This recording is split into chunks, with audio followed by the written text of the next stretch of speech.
Hello everyone and welcome to Slash Film Daily for Friday, November 9th, 2018. On today's episode we're going to talk about the latest film and TV news. This is Slash Film Editor-in-Chief Peter Sciretta, and joining me on today's podcast is Slash Film Senior Writer Ben Pearson. Hey, what's going on? And Chris Evangelista. Hello. Guys, it's Friday. Hooray. It sure is. You've been waiting for this week to be over, Chris. It's been a very long... I feel like I say this every week, where every week by the time Wednesday rolls around, I'm like, oh my God, how is this week not over? But this week has felt extra long. Yeah, and it's been weird. We've had these days of no news and then, a lot of news at once. That was what happened yesterday.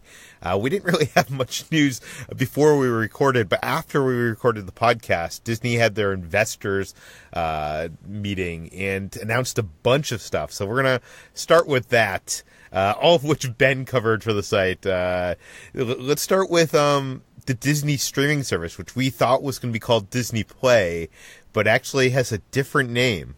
What do we know, Ben?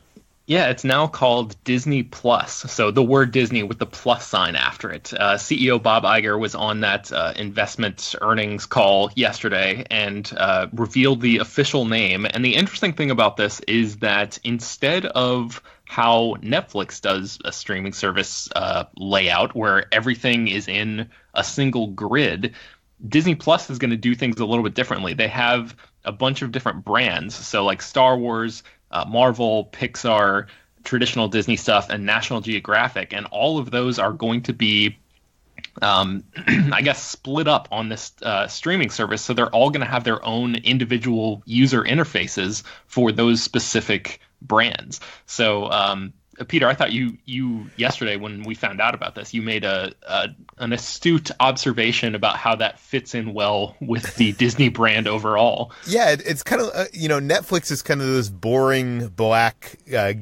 grid of shows, and this sounds to me more like a world that is split up into its own themed lands, kind of like how Disney has done with their popular theme parks. I don't know, that kind of sounds exciting to me because, when I'm going to watch, something that's Marvel, a movie, a TV show, that interface will be more designed around that experience.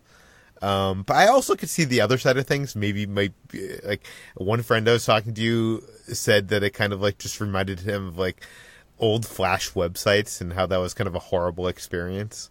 So I'm curious to hear what you guys think. Is this is a good thing or is a bad thing? Chris, what do you... I mean, for me, I feel like this is a way better name than Disney Play because Disney Plus is Disney Play sounds like a failed virtual reality theme park that Disney set up or something in the 90s.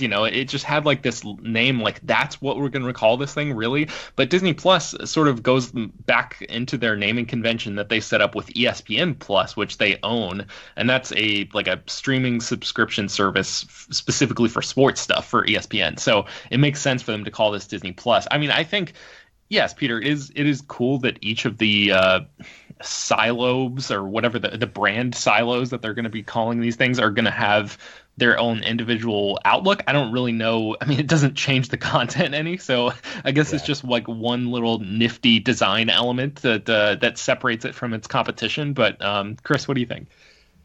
I mean, it's not the worst idea. FX is app, whatever it's called, FX Now or something, has something like this where it has the Simpsons channel and stuff so I guess it's going to look like that. Is that what they're saying? I can't really picture. I guess so. They haven't really given a full indication. It was kind of one off the hand comment that was made.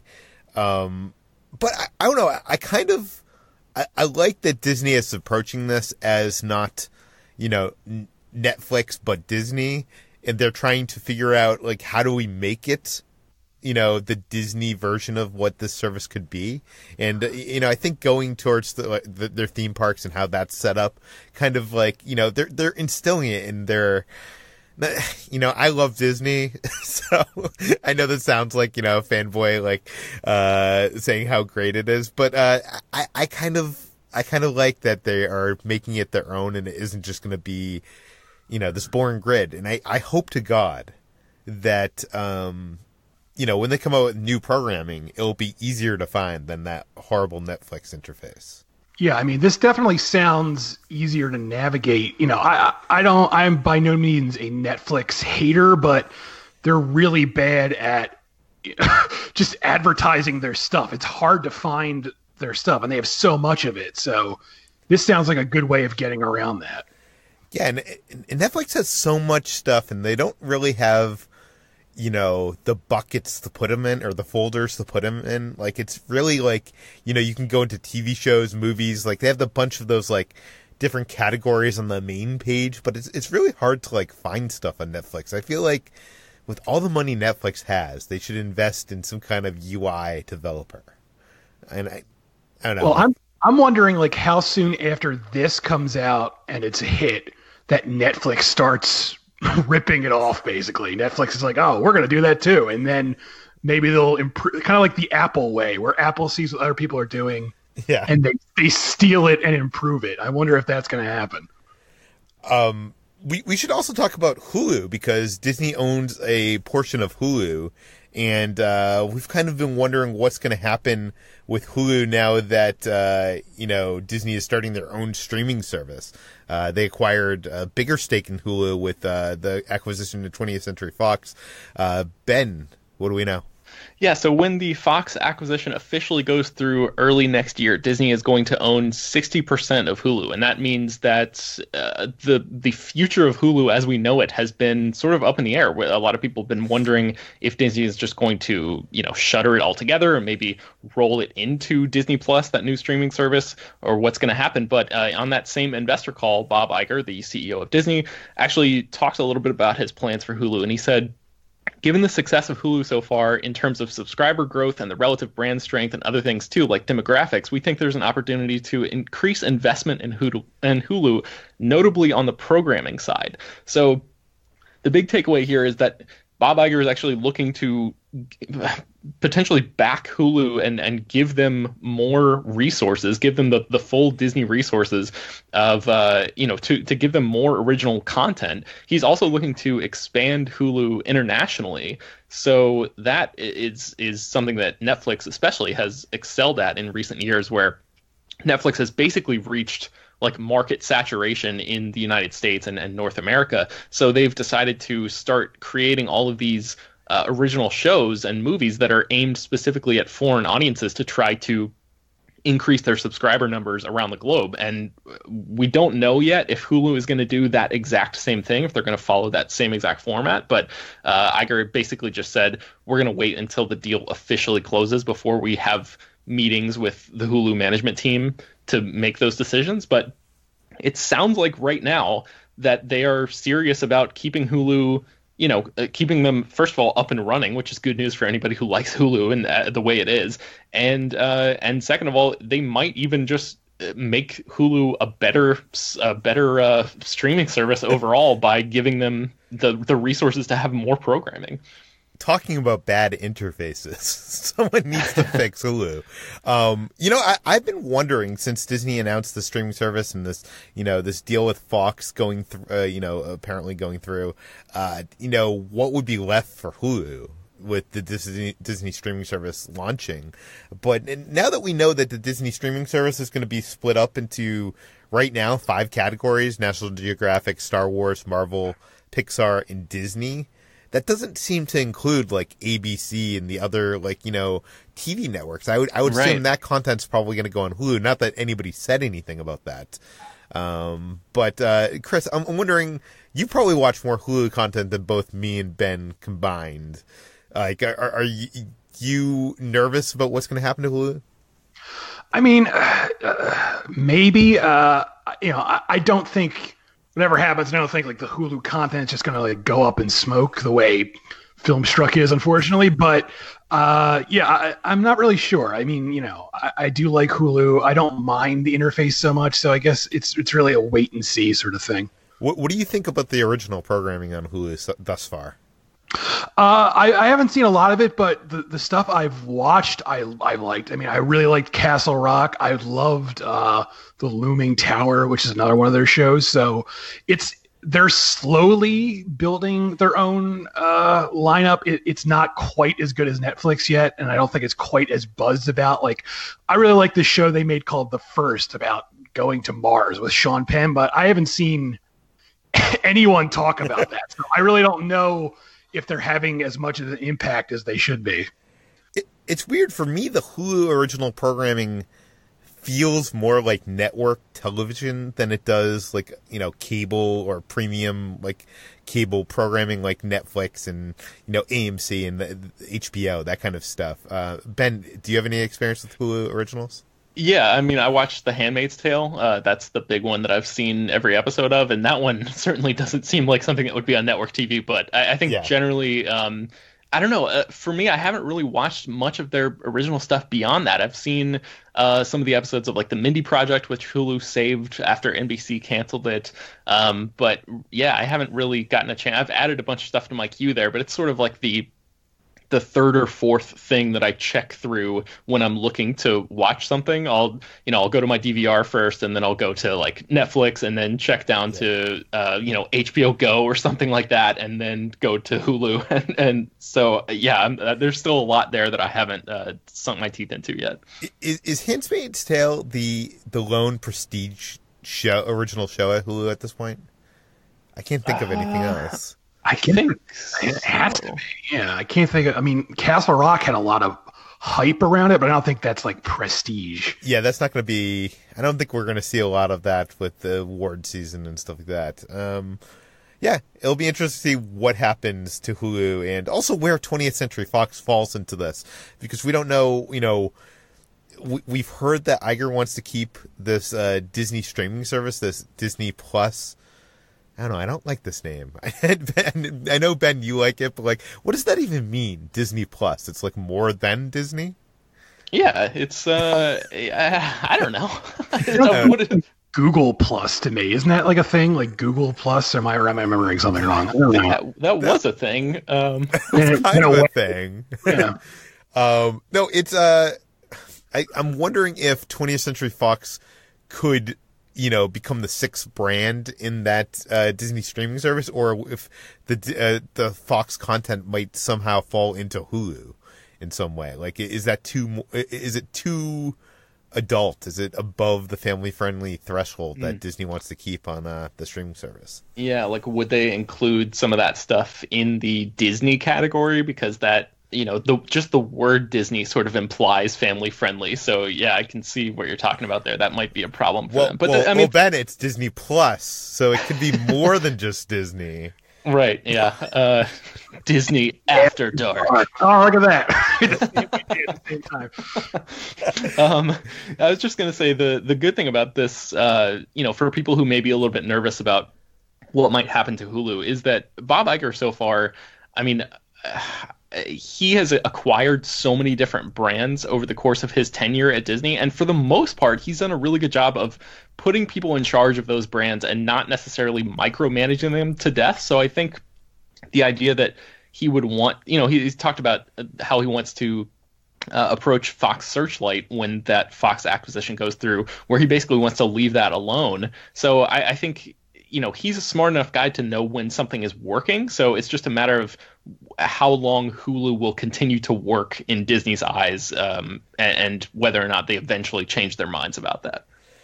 We should get to like the biggest, geekiest piece of news that come out of this investors conference, and that is that they have announced a second live-action Star Wars show for this new streaming service, and this one will feature a character from Rogue One. Ben, what do we know? Yeah, so Diego Luna is going to be reprising his role as Cassian Andor in a new live-action Star Wars series on Disney+. So this is being called a spy thriller, and we don't know anything about who is going to be running the show, but we do know that it is going to be a rousing spy thriller that explores tales filled with espionage and daring missions to restore hope to a galaxy in the grip of a ruthless empire. It's basically going to follow Cassian Andor during the formative years of the rebellion, when he is a rebel spy, and it's going to be set before the events of Rogue One. So, of course, yes, of course. So yeah, I'm sort of getting shades of Solo, a Star Wars story all over again here. Like, I would bet money. I would bet almost every dollar that I have that Alan Tudyk is going to return at some point to play K2SO, and we're going to see how those two characters first met, because Disney seems obsessed with uncovering every single piece of, fan like fan servicey kind of storytelling like that.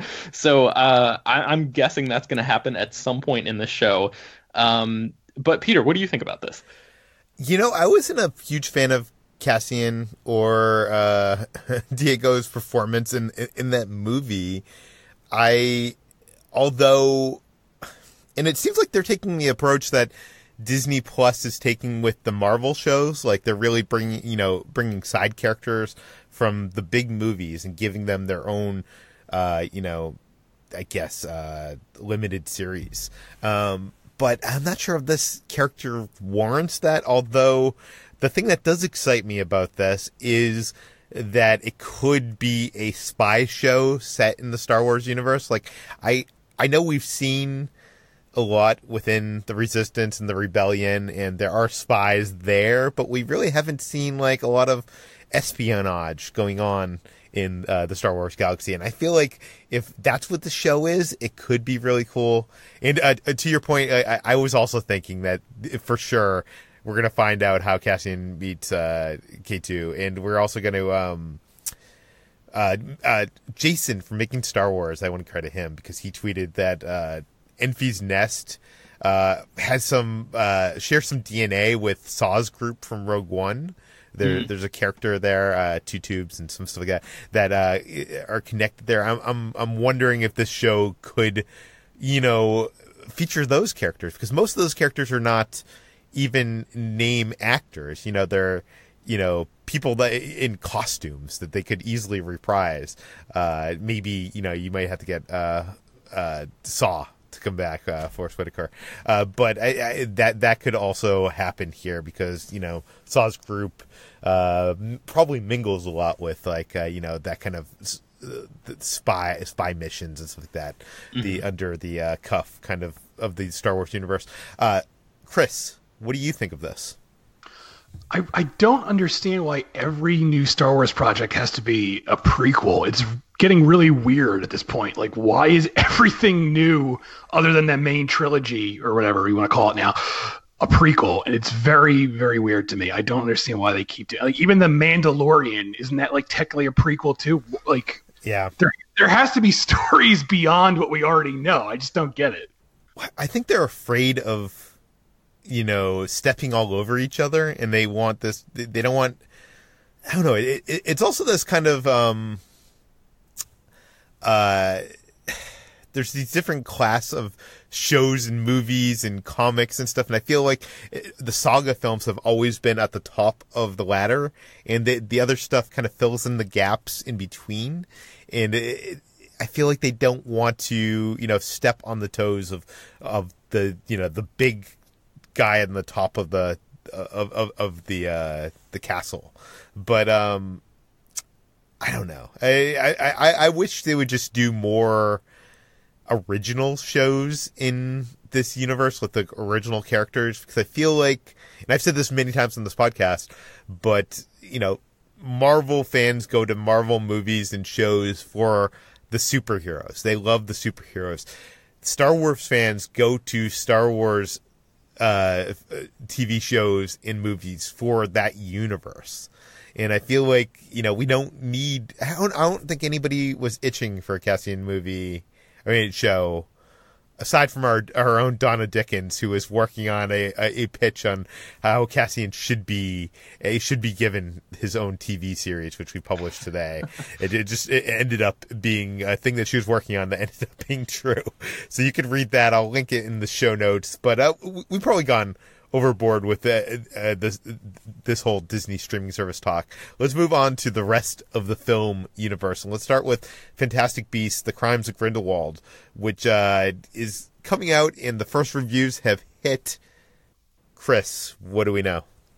We now know this is the worst reviewed Harry Potter film yet, which I'm very surprised about. Not so much that I thought it was going to be good, but I just assumed it would get good reviews for some reason. I don't know why. I just assumed that would happen, and that's not the case. This film is currently rotten at 56% on Rotten Tomatoes, and I'm not going to read all the reviews. You can see them at /film.com, but it boils down to this. Almost everyone has the same complaints. They all think the movie is overstuffed. They think there's too much fan service. And almost every critic used this series has run out of magic pun, because that's obvious.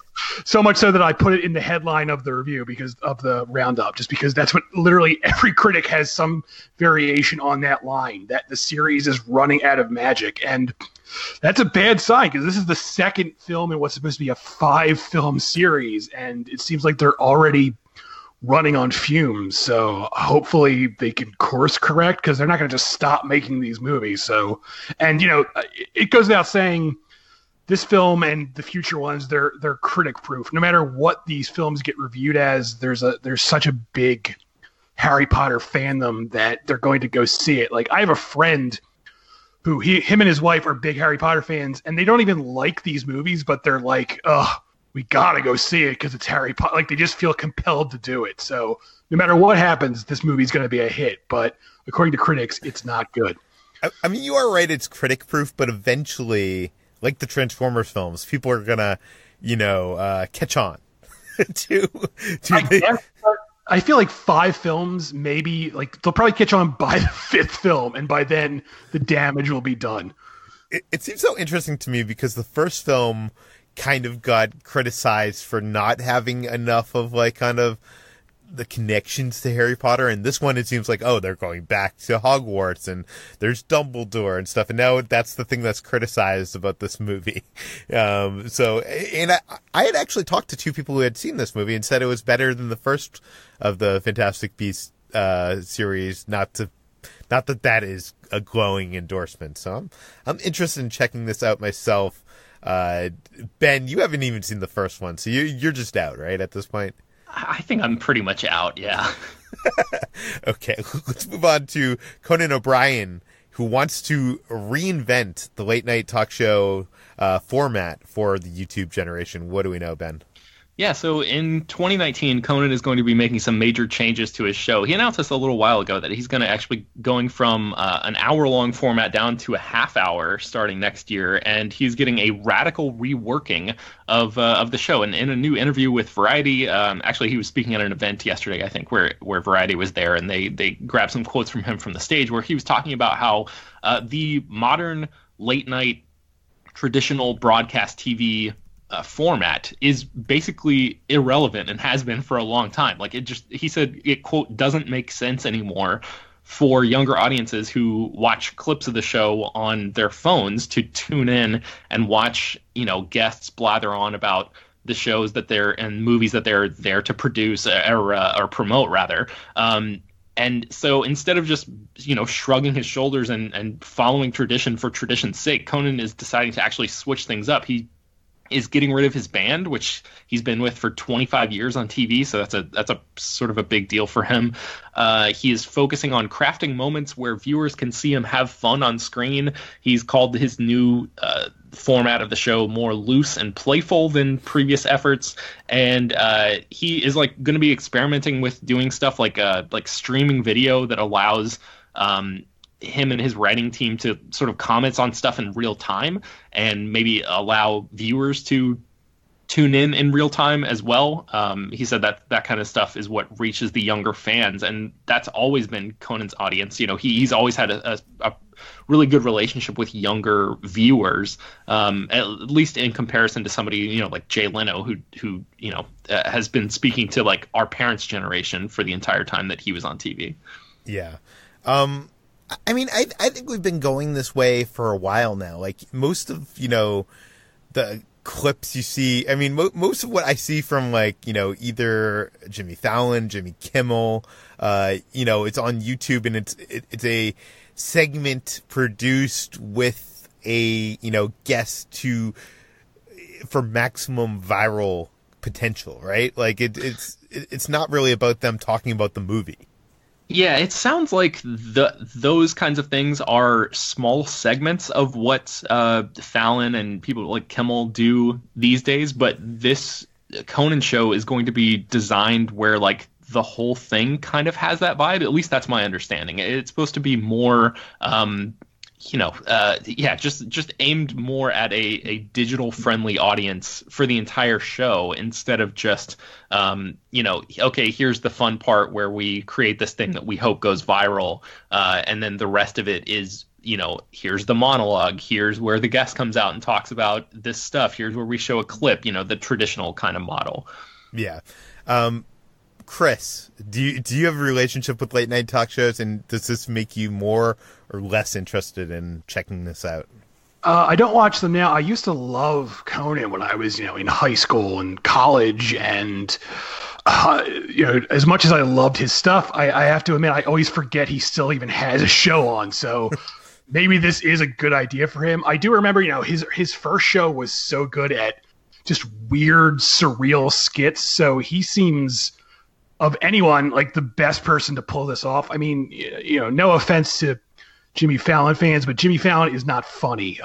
But Conan is legitimately funny. He has really good comedic timing. So I think he could actually make this work. So it might actually help him out. I don't know.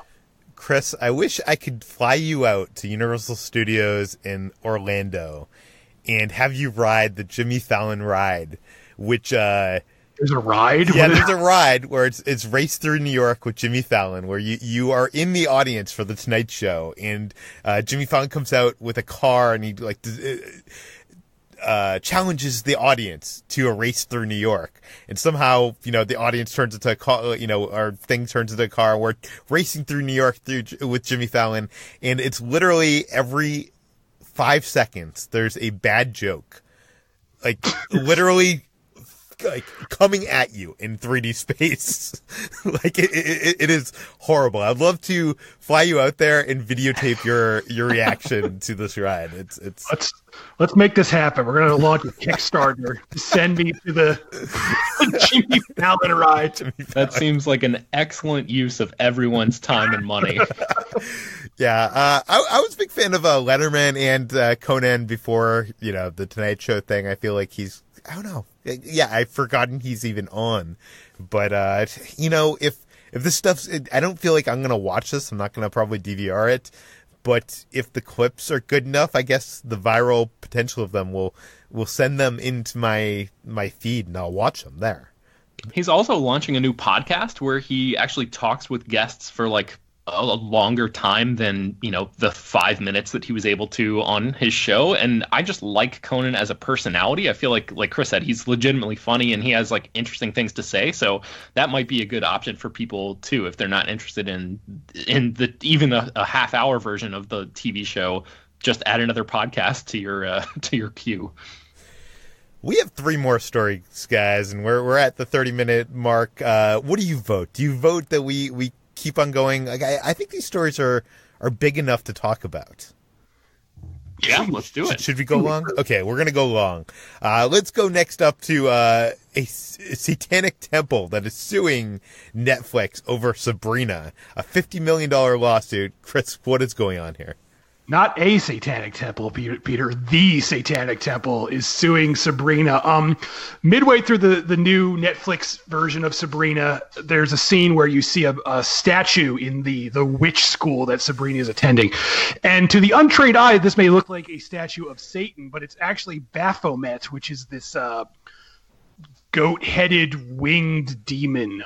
And as a person, whatever you want to call it, character, Baphomet is very old. I mean, you can trace his roots back to the 1300s, but this particular statue actually looks almost identical to a statue the Satanic Temple had commissioned, because they wanted to put it next to the statue of the Ten Commandments in, I think it was Tennessee. So what clearly happened here is someone in the production company for Sabrina just Googled Baphomet, and this image came up, and they just assumed it was in the public domain because they apparently just thought this version of the statue was probably thousands of years old or hundreds of years old. And it turns out it's not. It's something the Satanic Temple specifically had commissioned. So as a result, the Satanic Temple is suing Netflix and Warner Brothers, who own Sabrina, for copyright infringement. So we'll have to see where this goes. But not only that, they're claiming their use of their copyrighted statue is depicting them in a poor light. Yeah, they're depicting them as evil people. Yeah, they think it's also they think like Sabrina's watering down their satanic message. So they're hardworking Satanists, and they don't want Sabrina ruining that.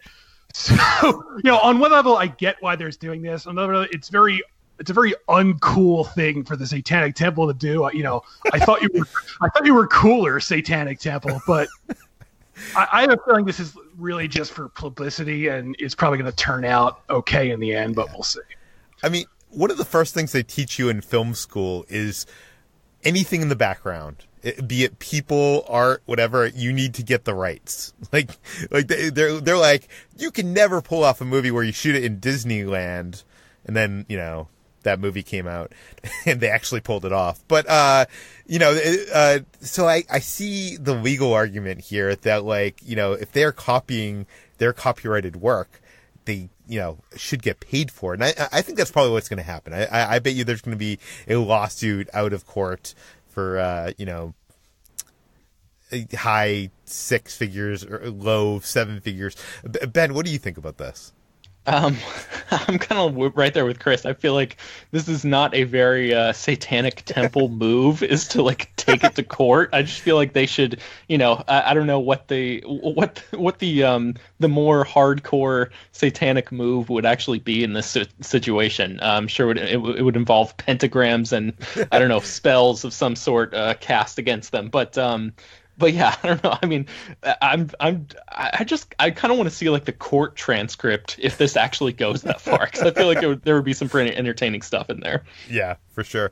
Let's move on to Avengers 4, which apparently is halfway through editing and is currently at 3 hours long.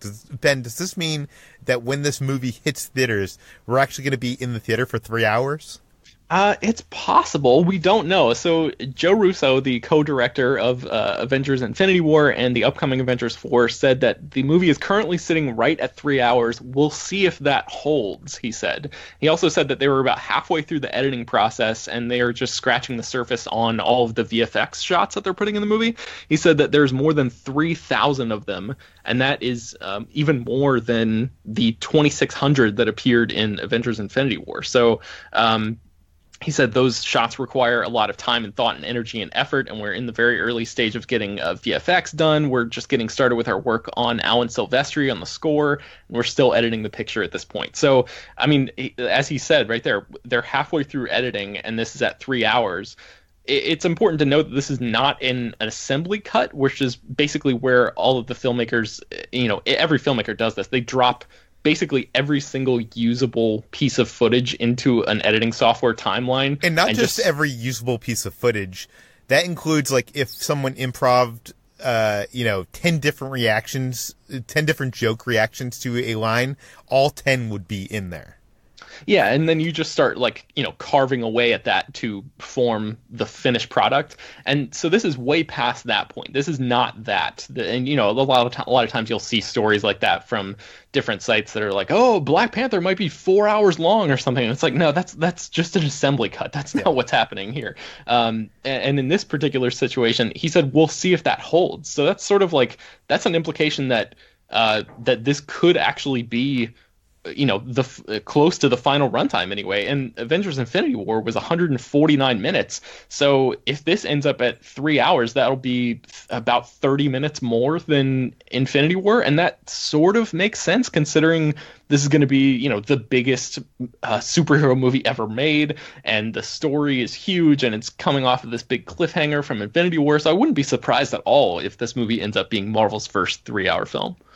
I mean, I feel like fans are probably very excited about this because, the longer seems more epic in scope. And, there's so many characters they're juggling in these two movies. And, more time gives them more space to breathe in this story. But I liked Avengers: Infinity War a lot, but I did feel like it felt a little long. Chris, I'm curious to your thoughts. Like, are you excited about a film that could be, what is it, almost 30 minutes longer? Mm-hmm. I don't mind long movies. I'm of the opinion that every movie is as long as it needs to be, which is a nice way of saying if the movie is good and it's working, I don't mind if it's that long. But if the movie is dull and it's dragging, I don't want it to be this long. So it's really going to depend on how good the script is and how good the movie itself is. I mean, I'd be fine if it were shorter, just because time is cheap. I got stuff to do. I can't sit in a theater all day, but we'll see. And that's a good point too, because theoretically, if the movie is shorter, Disney could make more money, right, Peter? Like by putting more, being able to screen the movie more times. But I think at this point, even if you're at 2.5 hours, like it's not like you're going to get an extra screening in. You'd have to get it down to like 2 hours, I think, at that point. I don't know. I would have to do the math, do the scheduling. But, Disney is very considerate about this. I know Ralph Breaks the Internet has not come out, and I'm not going to spoil that in any way, but there's a part of the marketing of Ralph Breaks the Internet that a lot of people are talking about, a lot of people loved, and is not really in the movie. And I talked to the directors about that, so I'll put it on the site later, probably next week. But the reason why I didn't make it into the movie is, it was part of it made the movie too long. It was part of a, thing that they could have accomplished in an easier way. Like, so I think all the time, even though, this part of Ralph Breaks the Internet literally has toys and t-shirts and is part of the, all the trailers. They were like, it's not working. It's making this movie too long. It feels this whole sequence feels, too long. We need to cut it. And they made that cut. So Chris, I think, they are very cautious of this over at the Mouse House. I think, they are really looking at that as like what is needed to tell the story and to be entertaining. Let's move on to our last and final story, and that is Orange is the New Black is getting a sequel show. Ben, what do we know? Yeah, so it's not finalized yet, but the Hollywood Reporter was on the phone with the chairman of Lionsgate TV, and Lionsgate Television is the company that produces and creates Orange is the New Black for Netflix, and they said that the chairman said that they are mulling a potential sequel to Orange is the New Black. Basically, he said, we're really proud of the long run that Orange is the New Black had. It remains one of Netflix's most watched shows. We're ending on a high note. Keep in mind that we own that series. We'll be distributing it for years to come. We're already in discussions, and when the timing is right, we'll talk further with Jenji Kohan about a potential sequel. And Jenji Kohan is the woman who created the current Orange is the New Black series, which is going to come to an end with its 7th and final season next year. I've seen every episode of the show, and this most recent season was a huge, huge disappointment. It was a massive drop in quality. They introduced a bunch of characters that I did not care about at all. And if this is going to be a sequel show, I'm really worried that they are going to sort of pass the torch to one of those characters and sort of, continue the action there, because I feel like a sequel show doesn't really make a lot of sense for this particular property, because you need to so the show's cast as it exists right now is so sprawling. There's so many people involved that if you were to just follow a couple of those characters, it would feel like just an 8th season of Orange is the New Black as it exists right now instead of a sequel show. So I'm not sure what the approach is going to be here. They've talked in the past about maybe doing like a musical, like a Broadway production as a spin-off of Orange is the New Black, or maybe following different couples. Jason Biggs' character, for example, or Piper's character's brother and his wife. But those characters are, A, they're not interesting, and B, it would completely suck the spirit out of the show, because what makes Orange is the New Black special is the way that it focuses on a diverse and really interesting group of female characters who had never really been given the spotlight in this way on television before. So there's a lot of questions here. We don't know exactly what the full-on plan is, but I don't know. Jenji Cohen, I mean, she's also, I'm pretty sure she's involved with Glow on Netflix as well, and that show is pretty great. So maybe she has like a Better Call Saul Breaking Bad situation up her sleeve where she'll be able to give us, a separate show that people think is going to be a bad idea, but then ends up being awesome. I don't know. This is a series I never got into. Chris, did you watch any of the Orange is the New Black? No, I don't. I have this. I don't like stuff about prison because I'm terrified of going to prison. It's like my. It's like that and flying are my two fears. Like I'm terrified one day I'll go to prison for something I didn't do and I won't be able to get out. I won't do well in prison, so I don't like watching stuff about prison because it just makes me think about being in prison. So have please. Have you ever seen The Fugitive, Chris? I have, but he's not. He breaks out of prison and he's not really in prison. And, I like the Shawshank Redemption because he escapes at the end. So they have to get out of prison. I don't like stuff set in, I couldn't really stand the show Oz because it was just prison and everything's a nightmare. I don't want to watch that. So that's me. My wife likes it, though. My wife loves Orange is the New Black, so she must love prison. So your worst nightmare is taking a plane ride to prison. Yes, but Con Air basically is my nightmare. They put me on the prison plane. They fly. Okay, we're going to end it there. Chris, where can people find more of your work online? You can find me at /film.com and on Twitter at Evangelista413. And flying through the skies on his way to prison above your heads. I hope I'm not there. That would be terrible. Some artist listener out there has to draw that. We need a picture of Chris flying to prison.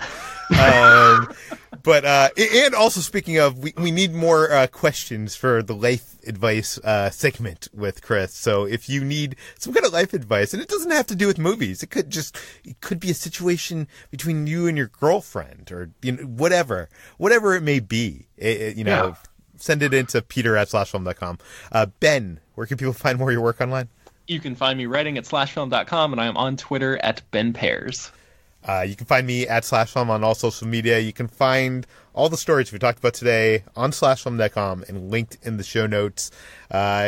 By the way, guys, we only get to 6 or 7 stories a day from the site, and there are, we do 25, 30 stories in a day, so there's a lot more that we don't cover, a lot more, big stories, too. It just, aren't stories that have a lot of discussion to them. So I would advise you, head on over to /film.com every day for your movie news. /Film Daily is published every weekday, bringing you the most exciting news from the world of movies and television. You can find the podcast on iTunes, Google Play, Overcast, Spotify, and all the popular podcast apps. Please feel free to send us your questions, comments, concerns, feedback to peter@slashfilm.com, and head on over to our iTunes page. Give us a 5-star rating. Give us a review. That helps us quite a bit. Tell your friends. Spread the word. And we'll see you on Monday. 43 minutes, guys. Nice. It's fine. It's fine. Yeah. People have time to listen to that. Yeah.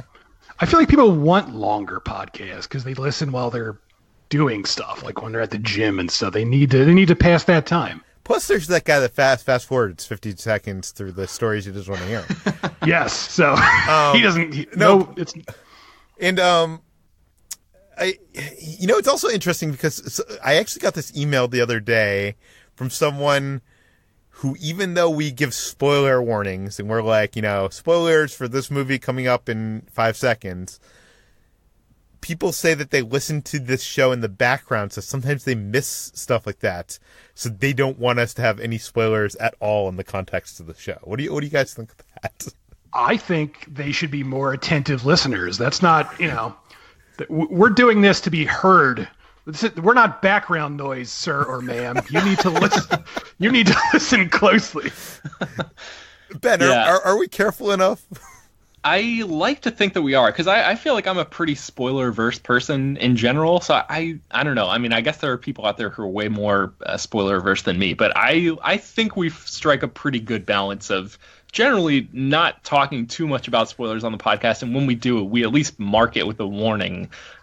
So yeah, I think that's That's on the listeners, not on us at that point. You put it like in the description, Peter. Do you say this episode has spoilers? Maybe just do that. And well, there you go. Yeah, just start doing that when it happens, and we should be okay. So it's not our problem; it's their problem. Yes, that's the way it goes.